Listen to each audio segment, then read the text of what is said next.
I think most of the people who, are familiar with this area know that women often spend 6, 7, 8, 9, 10 years with symptoms before the diagnosis is made. For many women who present to their general practitioners or their healthcare professionals and say that they have pain, particularly in association with their periods, they're simply fobbed off as this being a normal part of everyday life for women.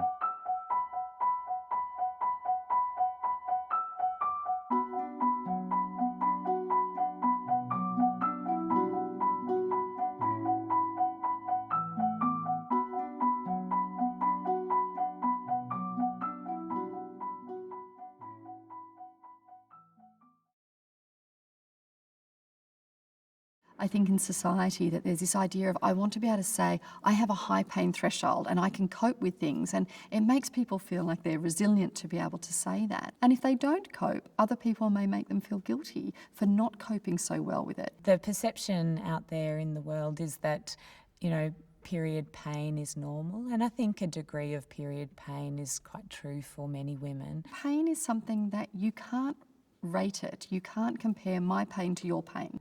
Often women with endometriosis will come from households where their mum might have had endometriosis, their sisters might have endometriosis, aunts, grandmothers.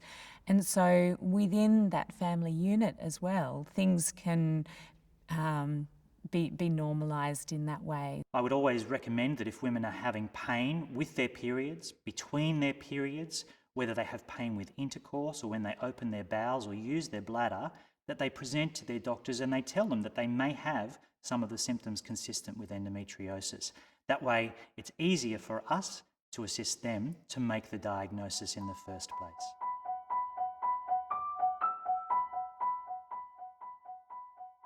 In a topic that is so hard to measure, it's very easy to dismiss. Whereas if you had a broken arm and we could do an X-ray, we can see it. You have a break.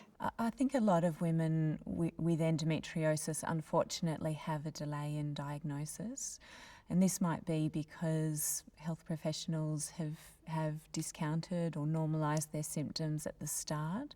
It may also be that they've got a slightly irregular constellation of symptoms, so they're not presenting with the classic period pain, and therefore they're missed in terms of what the different causes of their pain could be. Endometriosis is a really paradoxical disease because the symptoms don't always match the extent of the disease.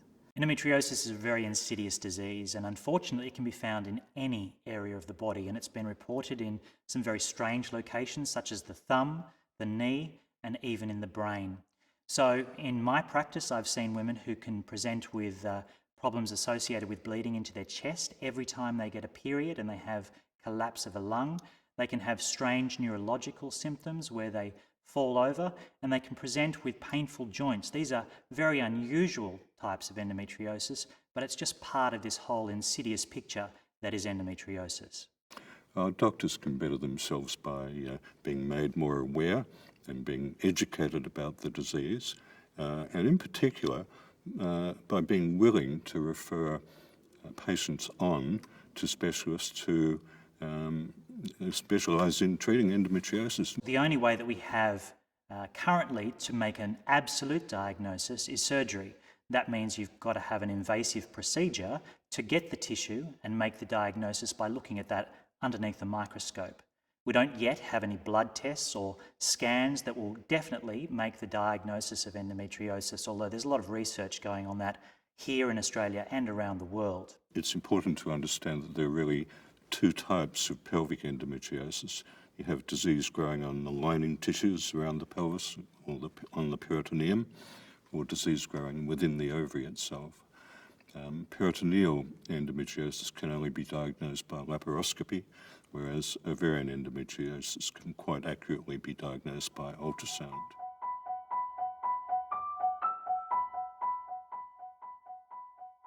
Every woman that complains of some sort of symptoms relating to her gynecological health will have a pelvic ultrasound done.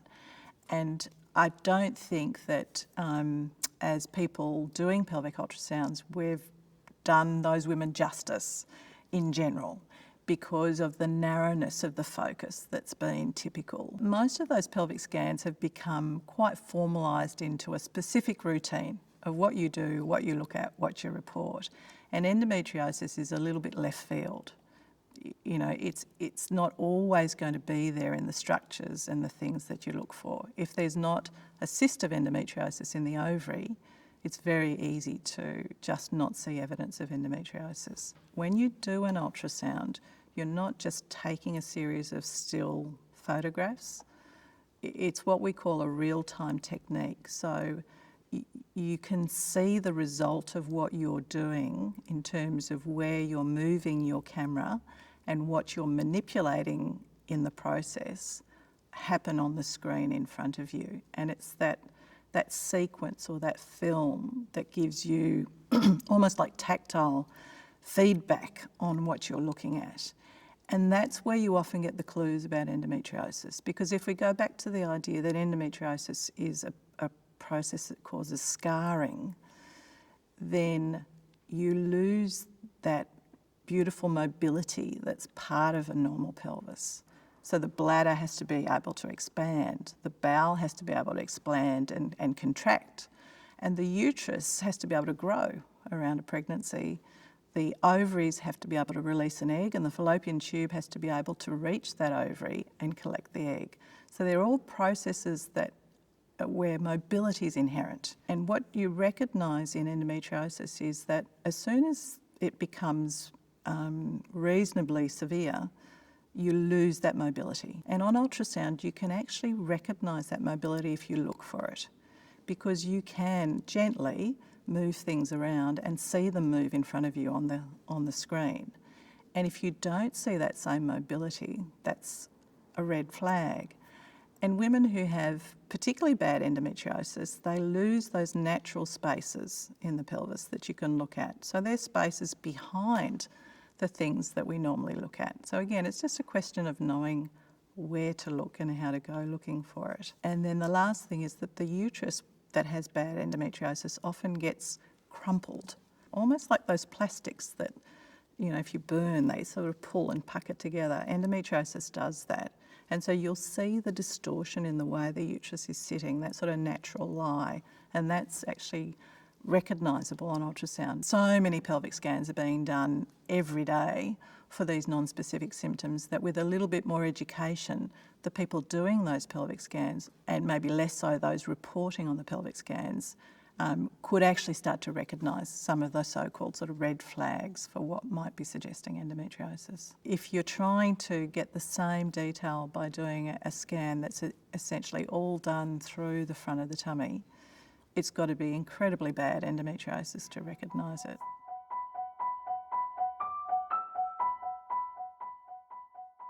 The role of ultrasound with the teenager or the very young woman that presents with these symptoms, I think that's inherently very tricky.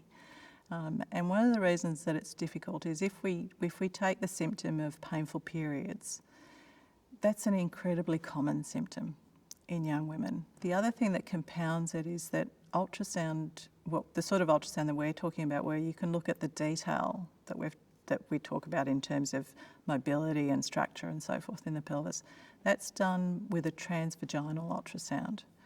So you have to insert the camera inside the vagina to get the views that we're talking about, and that's not always going to be possible in the teenager. That being said, I think it's realistic to say that quite a lot of teenagers that come to me for a scan are sexually active, and so they're quite prepared to undergo a transvaginal scan. So I think it's always worth asking the question and letting the woman decide what she's comfortable with.